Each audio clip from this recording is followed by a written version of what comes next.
अस्सलामु अलैकुम वरहमतुल्लाहि वबरकातुह। मोहतरम भाइयों, बुज़ुर्गों, दोस्तों, ये हमारा इस्लाह मुआशरा का 1151वां सबक है।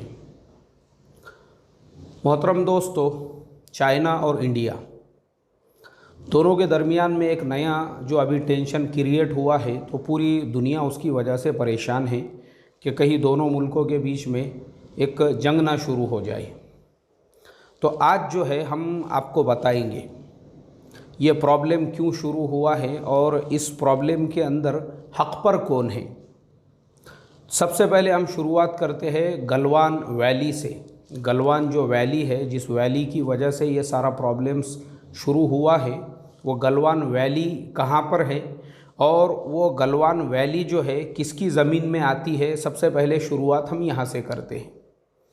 देखो, गलवान वैली जो है, इसको जिस इंसान ने तलाश किया था उनका नाम था ग़ुलाम मोहम्मद रसूल गलवान।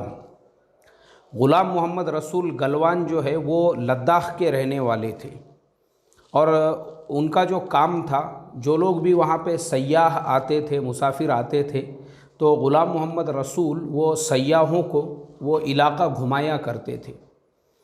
तो ग़ुलाम मोहम्मद रसूल गलवान जो थे, उस वक्त उनकी उम्र सिर्फ 12 साल थी और अंग्रेज़ों की एक पूरी टीम, अंग्रेज़ जो साइंटिस्ट थे, अंग्रेज़ जो शोधकर्ता थे, अंग्रेज़ जो ज्योग्राफी के एक्सपर्ट्स थे, वो लोग उस इलाके में पहुँचे। ये बात है 1890 की। अंग्रेज़ जब वहाँ पर पहुँचे तो प्रॉब्लम ये हुआ कि अंग्रेज़ जो है उस घाटी के अंदर वो लोग भटक गए, रास्ता उनको रास्ता नहीं मिलने लगा। तब ये जो थे ग़ुलाम रसूल गलवान, इन्होंने अंग्रेज़ों को उस घाटी से निकाला और निकाल के जो है उनको जो आम रास्ता था वहाँ लेकर आए। तो अंग्रेज़ लोग बहुत खुश हुए। अंग्रेज़ों ने उनसे कहा कि हम तुम्हें इनाम देना चाहते हैं और इनाम और एज़ाज़ के तौर पर ये जो पूरा एरिया है हम इसको तुम्हारे नाम पे कर देते हैं। तो उन्होंने उस वैली जो थी, वो वैली, उस वैली को गलवान वैली का नाम दे दिया। वहाँ से जो नहर बहती है उस नहर को गलवान नहर का नाम दे दिया। इसी तरीके से वहाँ पे एक लेक है, उस लेक को भी उन्होंने गलवान लेक का नाम दे दिया। तो ग़ुलाम मोहम्मद रसूल गलवान जो थे वो पूरा एरिया उनके नाम पर है। अच्छा, ये सारी बातें जो है ये सुनी सुनाई नहीं है, बल्कि ग़ुलाम मोहम्मद रसूल गलवान ने अपनी ज़िंदगी में ही अंग्रेज़ी में ही एक किताब लिखी। उस किताब को ब्रिटिश के अंदर यानी इंग्लैंड के अंदर जो है उसको इंग्लिश गवर्नमेंट ने उसको अपने ख़र्चे से प्रिंट किया और प्रिंट कराने के बाद अभी जो है उन्हीं ग़ुलाम मोहम्मद रसूल गलवान के जो पोते हैं, उन्होंने अभी 1995 में यानी 1995 में दोबारा से वो किताब उन्होंने शाये की और वो जो है वो लेह में रहते हैं, जो लद्दाख के अंदर है। अब ये पूरी स्टोरी का ख़ुलासा क्या है? इसका ख़ुलासा ये है कि वो जो गलवान वैली है और उसका वो जो पूरा इलाका है वो इंडिया का है और आज से नहीं है। जब 1890 में यानी तकरीबन आज से 130 साल पहले, तब जो है वो पूरी क्या पूरी वैली के अंदर अंग्रेज़ लोग रिसर्च के लिए गए और उस वक्त में ये ग़ुलाम मोहम्मद रसूल गलवान वग़ैरह ये पूरे उस इलाके में रहते थे। यानी इंडियंस, उस वक्त से इंडियन बस्तियां वहाँ पर है, इंडियन गांव वहाँ पर है। तो ये पूरा क्या पूरा इलाका जब ऑलरेडी पहले से ही इंडिया का एक हिस्सा था, तो अब जो क्रिएट हुआ है वहाँ पे एक नया टेंशन, वो ये है कि वही जो गलवान नदी है, गलवान नदी, उस गलवान वैली के अंदर भारत वहाँ पे एक रोड बना रहा है, हाईवे बना रहा है, ताकि भारत का अपना जो पूरा क्या पूरा क्षेत्र है, भारत का अपना जो बॉर्डर है, भारत के आर्मी जवानों को आखिरी किनारे से लेकर तो इधर जो नीचे का एरिया है वहाँ तक आने के लिए रोड रहे, रास्ता रहे। आर्मी जवानों को सियाचिन के लिए जो सामान वगैरह पहुँचाना होता है उसके लिए, क्योंकि भारत की अपनी ज़मीन है, भारत वहाँ पे एक रोड बना रहा था। अब जब भारत ने वहाँ पे रोड निर्माण का काम शुरू किया तो जो चाइनीज़ फौजी है उन्होंने उसके अंदर इंटरफेयर किया और उन्होंने कहा कि तुम गलवान वैली के अंदर रोड नहीं बना सकते। तो इंडियन जो जवान हैं उन्होंने उनसे कहा कि देखो 1962 में यानी 1962 के अंदर इंडिया और चाइना के बीच में जो वार हुआ था, जो जंग हुई थी, उस वक्त में एक लाइन मारी गई थी जिसे लाइन ऑफ एक्चुअल कंट्रोल कहा जाता है। तो जो लाइन ऑफ, उसे LAC कहते हैं। जो LAC है, LAC line of actual control, तो जो लाइन ऑफ एक्चुअल कंट्रोल है तो उसके उधर का एरिया तुम्हारा है और इधर का एरिया हमारा है। तो जो लाइन ऑफ एक्चुअल कंट्रोल है उसमें भी ये पूरी का पूरी जो गलवान वैली है, गलवान नहर है, गलवान जो है जो लेक है, ये सब इंडिया के अंदर में आती है। उन्होंने उनको समझाने की कोशिश की, लेकिन चाइना के जो आर्मी जवान हैं माने नहीं, बल्कि उन्होंने उल्टा सीना जोरी ये दिखाई कि गलवान वैली में आके उन्होंने अपने कैंप वहाँ पे लगा दिए, वहाँ पे कैंप बांधना शुरू कर दिए, बल्कि उल्टा चाइना ने इंडिया के एरिया के अंदर कंस्ट्रक्शन कर दिया। तो अभी जो नया प्रॉब्लम क्रिएट हुआ वो यही कि हमारे जवान उनको समझाने लगे कि भाई गलवान वैली जो है ये हमारा हिस्सा है, ये हमारे अंडर में है, क्योंकि ये लाइन ऑफ एक्चुअल जो कंट्रोल है जो 1962 में बनाई गई उसके अंदर इधर आता है। और उसके ऊपर बाज़ाब्ता वो ग़ुलाम मोहम्मद रसूल ने, गलवान ने जो है किताब भी लिखी हुई थी और उसमें पूरे मैप्स वगैरह बताए हुए हैं उन्होंने कि गलवान वैली इंडिया में है, वो इंडिया का हिस्सा है। लेकिन चाइनीज़ जो आर्मी के जवान थे मानने को तैयार नहीं हुए और उन्होंने जो है एक साजिश की, एक षड्यंत्र किया। और साजिश और षड्यंत्र क्या किया, क्योंकि एक चीज़ मैं आपको बता देता हूँ, इंडिया और चाइना दोनों के बीच में 1962 में फिर ये भी तय हुआ था कि इसके बाद इंडिया और चाइना दोनों के जवान एक दूसरे पे गोली नहीं चलाएंगे। तो ये एग्रीमेंट हुआ है, वो वजह से दोनों एक दूसरे पे गोली नहीं चला सकते। तो चाइनीज़ जो आर्मी के लोग थे उन्होंने हमारे साथ में धोखा ये किया कि जो सलिया होता है, यानी जो लोहे के रॉड होते हैं, उनको ऐसा टेढ़ा किया, मतलब उन्होंने जो है रॉड से और दूसरी चीज़ों से हमारे जवानों पर हमला किया। 4 घंटे तक दोनों तरफ के जो फौजी है दोनों के बीच में जो है घमासान चलता रहा 4 घंटों तक, क्योंकि हमारे बेचारे जो सीधे साधे आर्मी जवान थे उनको पता ही नहीं था। ये लोग तो एकदम सादगी के साथ में, क्योंकि गोली तो चला नहीं सकते, अब सादगी से उनसे बात करने के लिए गए, तो हमारे जवानों को ये पता ही नहीं था कि वो लोग पहले से हथियार लेके वहाँ पर रेडी है। उन्होंने भी गोली नहीं चलाई कि चलो एग्रीमेंट है। तो धोखे का काम ये किया कि लोहे के जो सलिए हैं और दूसरी चीज़ें हैं उससे उन्होंने हमारे जवानों पे हमला किया। उसी हमले के अंदर हमारे 20 जवान जो है उनको अपनी जान गंवानी पड़ी। ये बड़े अफसोस की बात है ये। अब मेरे मोहतरम दोस्तों, उसके बाद सॉल्यूशन क्या है? उसके बाद सॉल्यूशन जो है वो ये है कि हमको जो है ना अपने देश को अगर मजबूत करना है, हमको चाइना पे निर्भर रहना, यानी चाइना के ऊपर भरोसा करना और चाइनीज़ जो प्रोडक्ट्स है उसी को इस्तेमाल करना, ये बिल्कुल छोड़ना पड़ेगा। ये बात बिल्कुल सही है, ये बात बिल्कुल बरहक है कि हमारे देश में टैलेंट की कमी नहीं है। अभी ज़रूरत किस चीज़ की है कि हम हमारे देश की ही जो कंपनीज़ है, हमारे देश की ही जो इंडस्ट्रीज़ है, हमारे देश का ही जो प्रोडक्शन है उसी को हम सपोर्ट करें, उसी को हम यूज़ करें, उसी को हम इस्तेमाल करें, और हम कर सकते हैं। लेकिन यहाँ प्रॉब्लम ये होता है कि हमारे देश के अंदर जो सबसे बड़ा जो हमारे लिए प्रॉब्लम है वो है भ्रष्टाचार।